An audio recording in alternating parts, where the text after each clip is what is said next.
Friends, आज हम लोग पढ़ेंगे फ्यूचर परफेक्ट टेंस। तो इसकी पहचान हम लोग देख लेते हैं। फ्यूचर परफेक्ट टेंस के हिंदी वाक्य के अंत में चुकूंगा, चुकेंगे, चुकेगा, चुका रहेगा, चुकी रहेंगी ये लगा रहता है। ठीक है। एक दूसरी हम लोग पहचान देख लेते हैं। फ्यूचर परफेक्ट टेंस के हिंदी वाक्य से पता चलता है कि कार्य भविष्य में किसी निर्धारित समय तक समाप्त हो चुकेगा। यानी आपको हिंदी सेंटेंस जब आपके सामने रहेगा तो उस हिंदी सेंटेंस को जब आप पढ़ेंगे तो उसमें जो कार्य हो रहा है, जो भी उसमें काम दिया रहेगा, कार्य दिया रहेगा, आपको पता चलेगा कि वो भविष्य में, फ्यूचर में, आने वाले समय में किसी निर्धारित समय तक समाप्त हो चुकेगा। ठीक है, यानी खत्म हो चुकेगा। ठीक है, तो ऐसे वाक्य को हम लोग फ्यूचर परफेक्ट टेंस में मानते हैं। ठीक है, और ये सब हिंदी भी चुकूंगा, चुकेंगे, चुकेगा, चुका रहेगा, चुकी रहेगी, ये सब भी हिंदी वाक्य के अंत में लगा रहेगा। ठीक है, अब हम लोग हेल्पिंग वर्ब की बात करते हैं। तो इसमें हेल्पिंग वर्ब जो है विल हैव और शैल हैव का यूज किया जाता है। ठीक है, सब्जेक्ट आई और वी, इन दोनों के साथ हम लोग शैल हैव का यूज करते हैं। ठीक है, शैल हैव, और बाकी कोई भी सब्जेक्ट रहे, ठीक है, उसके साथ विल हैव, जैसे ही, शी, ठीक है, इट, यू, दे, ठीक है, बॉयज, गर्ल्स, कोई भी सब्जेक्ट रहे, ठीक है, तो उसके साथ हम लोग विल हैव का यूज करेंगे। विल हैव, ठीक है, विल हैव का हम लोग यूज करेंगे। केवल याद रखना है कि आई और वी के साथ हम लोग शैल हैव का यूज करते हैं। ठीक है, मेन वर्ब की इसमें थर्ड फॉर्म यूज होती है। ठीक है, यानी मेन वर्ब का हम लोग इसमें थर्ड फॉर्म, तीसरा फॉर्म यूज करते हैं। चाहे सेंटेंस पॉजिटिव हो, निगेटिव हो, इंट्रोगेटिव हो, हर तरह के वाक्य में हम लोग वर्ब का थर्ड फॉर्म लगाएंगे। ठीक है, तो फ्रेंड्स अब मैं आपको हर तरह के वाक्य को ट्रांसलेट करना बताऊंगा। ठीक है, तो सबसे पहले हम लोग पॉजिटिव सेंटेंस देखेंगे। ठीक है, जिसको अफर्मेटिव बोलते हैं। तो इसका स्ट्रक्चर हम लोग देख लेते हैं। ठीक है, तो सबसे पहले हम लोग सब्जेक्ट लिखते हैं और सब्जेक्ट के अकॉर्डिंग, सब्जेक्ट के हिसाब से विल हैव या शैल हैव लिखा जाएगा। ठीक है, उसके बाद मेन वर्ब का थर्ड फॉर्म और उसके बाद ऑब्जेक्ट लिख करके फुल स्टॉप लगा देंगे। ठीक है, जैसा सब्जेक्ट रहेगा उसके हिसाब से विल हैव या शैल हैव लिखा जाएगा। ठीक है, तो यहाँ पे पहला सेंटेंस है, तुम अपना पाठ सीख चुकोगे। तो तुम का इंग्लिश होता है यू। ठीक है, और यू के साथ जो है विल हैव का यूज होता है। तो यू विल हैव,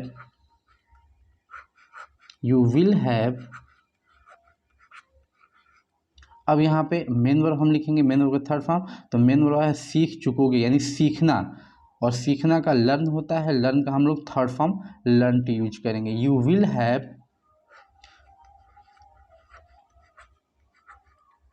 लर्नड अपना पाठ, योर लेसन,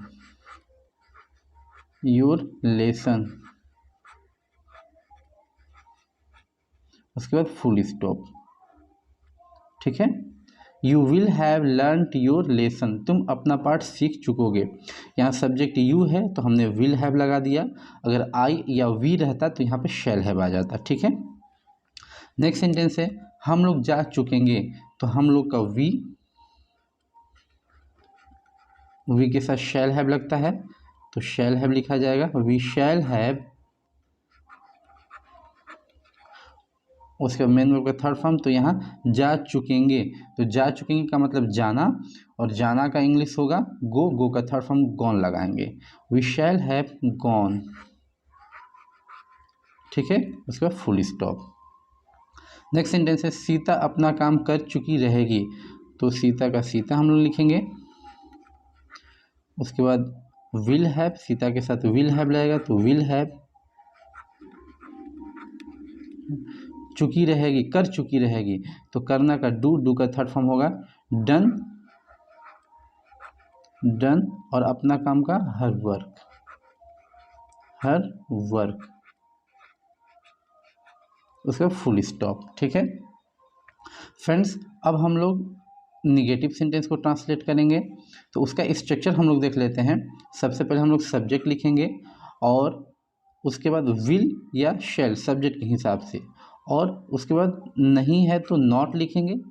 नेगेटिव सेंटेंस में नहीं आता ये तो हम लोग नॉट लिखेंगे, और नॉट लिखने के बाद हम लोग हैव लिखेंगे। ठीक है, पॉजिटिव में विल हैव शैल हैव एक साथ लिखा जा रहा था, लेकिन निगेटिव में बीच में हम लोग विल हैव के बीच में शैल हैव के बीच में नॉट लगाएंगे। ठीक है, उसके बाद हैव के बाद वर्ब का थर्ड फॉर्म और फिर ऑब्जेक्ट।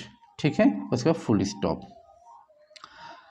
सेंटेंस है तुम परीक्षा नहीं दे चुके रहोगे, तो तुम का हो जाएगा यू। ठीक है, और यू के साथ विल लगता है, यू विल। उसके बाद नॉट, उसके बाद हैव। और यहाँ परीक्षा देना का जो मीनिंग होता है अपीयर एट द एग्जामिनेशन, तो अपीयर्ड हो जाएगा,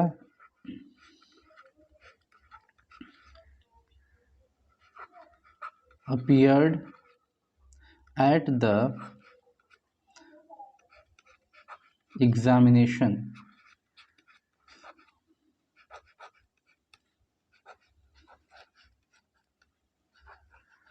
फुल स्टॉप।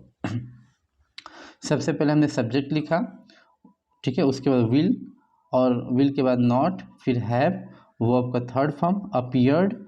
ठीक है, ये पूरा मीनिंग एक ही में है, यानी अपीयर एट द एग्जामिनेशन का मतलब होता है परीक्षा देना, तो उसको हमने थर्ड फॉर्म में करके लिख दिया।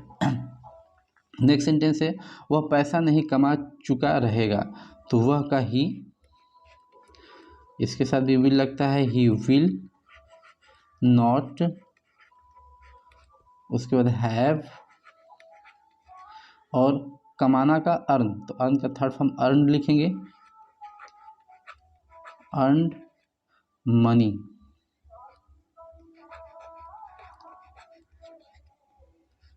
Full stop. ठीक है, he will not have earned money, वह पैसा नहीं कमा चुका रहेगा। नेक्स्ट सेंटेंस है मैं तुम्हें नहीं भूल चुका रहूँगा, तो मैं का आई के साथ शैल लगता है, तो शैल नॉट हैव। अब भूलना का फॉरगेट, तो फॉरगेट का थर्ड फॉर्म फॉरगॉटन होता है, फॉरगॉटन, तुम्हें का यू। ठीक है, I shall not have forgotten you. ठीक है फ्रेंड्स, अब हम लोग इंट्रोगेटिव सेंटेंस देखेंगे। तो इंट्रोगेटिव में ऐसे सेंटेंस जिसमें क्या सबसे पहले आता है, जिसको हम लोग बोलते हैं क्वेश्चन फ्रॉम आउटसाइड, ऐसे सेंटेंस को देखेंगे। ठीक है, तो इसका स्ट्रक्चर देख लेते हैं। सबसे पहले हम लोग विल शैल को ही लिखते हैं सब्जेक्ट के अकॉर्डिंग, जैसा सब्जेक्ट रहेगा उसके हिसाब से विल शैल, फिर सब्जेक्ट अगर सेंटेंस में नहीं भी आया है तो सब्जेक्ट के बाद नॉट, फिर उसके बाद हैव, फिर मेन वर्ब का थर्ड फॉर्म, और उसके बाद ऑब्जेक्ट, और लास्ट में क्वेश्चन मार्क। ठीक है, तो पहला सेंटेंस है क्या आपके बच्चे सो चुके रहेंगे, तो क्या के लिए हम लोग विल शैल को पहले लिखते हैं, तो आपके बच्चे, इसके योर चिल्ड्रन होगा, तो इसके साथ विल हैव का यूज होता है, तो विल को हम लोग पहले लिखेंगे, will your, will your children, will your children have, सो चुके, सोना का स्लीप, तो स्लेप्ट हो जाएगा, slept question mark. Will your children have slept, क्या आपके बच्चे सो चुके रहेंगे। फ्रेंड्स नेक्स्ट सेंटेंस देखते हैं। नेक्स्ट है क्या वह नहीं पढ़ चुका रहेगा, तो इसमें सब्जेक्ट है वह का ही के साथ विल लगता है, तो विल पहले लिखेंगे। ठीक है, तो विल, उसके बाद सब्जेक्ट ही, और इसमें नहीं भी आया है तो सब्जेक्ट के बाद हम लोग नॉट लगाते हैं, तो ही के बाद नॉट, विल ही नॉट, उसके बाद हैव, और पढ़ना का रीड, रीड का थर्ड फॉर्म रेड होता है, स्पेलिंग सेम होता है, हम लोग उसको पढ़ते हैं रेड, READ, उसके बाद क्वेश्चन मार्क। ठीक है, will he not have read, क्या वह नहीं पढ़ चुका रहेगा। ठीक है, नेक्स्ट सेंटेंस है क्या मैं इस काम को पूरा नहीं कर चुका रहूँगा, तो क्या के लिए हम लोग विल शैल को पहले लिखते हैं, तो यहाँ पे मैं है, मैं का आई के साथ शैल लगता है, तो सबसे पहले शैल लिखेंगे, शैल आई हैव, ठीक है। पूरा करना कंप्लीट होता है, पूरा करने के कंप्लीट, कंप्लीट का थर्ड फॉर्म कंप्लीटेड हो जाएगा,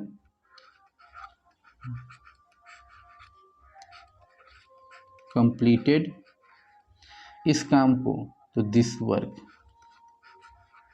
दिस वर्क, उसके बाद क्वेश्चन मार्क, ठीक है। सबसे पहले हमने शैल लिखा इस आई के हिसाब से, सब्जेक्ट जो है हैव को सब्जेक्ट के बाद, उसके बाद मेन वर्ब का थर्ड फॉर्म कंप्लीटेड, और फिर इसमें ऑब्जेक्ट आया है दिस वर्क, तो उसको लास्ट में फिर क्वेश्चन मार्क, ठीक है।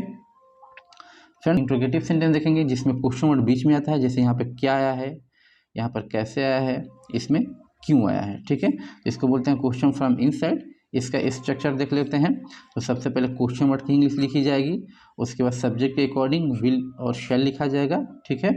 फिर सब्जेक्ट अगर सेंटेंस में नहीं आया है तो सब्जेक्ट के बाद नॉट, फिर उसके बाद हैव, ठीक है। उसके बाद वर्ब का थर्ड फॉर्म, और फिर उसके बाद ऑब्जेक्ट, उसके बाद क्वेश्चन मार्क, ठीक है। तो पहला सेंटेंस है वह क्या कर चुकी रहेगी, तो क्या क्वेश्चन वर्ड है, इसकी इंग्लिश सबसे पहले तो हो जाएगा व्हाट, ठीक है। उसके बाद वह, तो वह का शी के साथ विल लगता है, तो विल लगाएंगे हम, what will she have, subject के बाद हैव, कर चुकी रही, करना का डू, तो डू का हो जाएगा डन, उसका क्वेश्चन मार्क। सबसे पहले क्वेश्चन वर्ड, उसके बाद हेल्पिंग वर्ब, ठीक है। फिर सब्जेक्ट, सब्जेक्ट के बाद हैव, उसके मेन वर्ब का third form. What will she have done, वह क्या कर चुकी रहेगी। नेक्स्ट सेंटेंस है वह कैसे तुम्हें पीट चुका रहेगा, ठीक है। तो यहाँ क्वेश्चन वर्ड कैसे है, तो कैसे का सबसे पहले हाउ, ठीक है। वह का ही के साथ विल लगता है, तो विल लिखेंगे, हाउ विल ही हैव, ठीक है। पीटना का बीट, बीट का थर्ड फॉर्म बीटेन, बीटेन, ठीक है। और तुम्हें का यू, वो लास्ट में ये ऑब्जेक्ट है, तो लास्ट में उसके बाद क्वेश्चन मार्क। सबसे पहले क्वेश्चन वर्ड, उसके बाद हेल्पिंग वर्ब, उसके बाद सब्जेक्ट और हैव, सब्जेक्ट के बाद मेन वर्ब का थर्ड फॉर्म, और फिर ऑब्जेक्ट, उसका क्वेश्चन मार्क, ठीक है। How will he have beaten you, वह तुम्हें कैसे पीट चुका रहेगा। नेक्स्ट सेंटेंस है वह अपना धैर्य क्यों नहीं खो चुकेगा, ठीक है। तो क्यों का इंग्लिश वाई सबसे पहले, ठीक है। और यहाँ भी वह आया है, तो वह का ही के साथ विल लगता है, ठीक है। और उसके बाद सब्जेक्ट ही, और यहाँ पे नहीं भी आया है, ठीक है। तो नहीं का जो यूज़ होता है नॉट सब्जेक्ट के बाद, तो सब्जेक्ट के बाद हम लोग नॉट लिख देंगे, not, why will he not have, ठीक है। और धैर्य खोना, ठीक है, तो इसका होता है यहाँ पे हो जाएगा लॉस्ट, लूज, लॉस्ट, और धैर्य का patience, why will he not have lost patience, अपना धैर्य, यहाँ पे अपना भी है, तो धैर्य में हम लोग हिज जोड़ देंगे, हिज पेशेंस, हिज पेशेंस।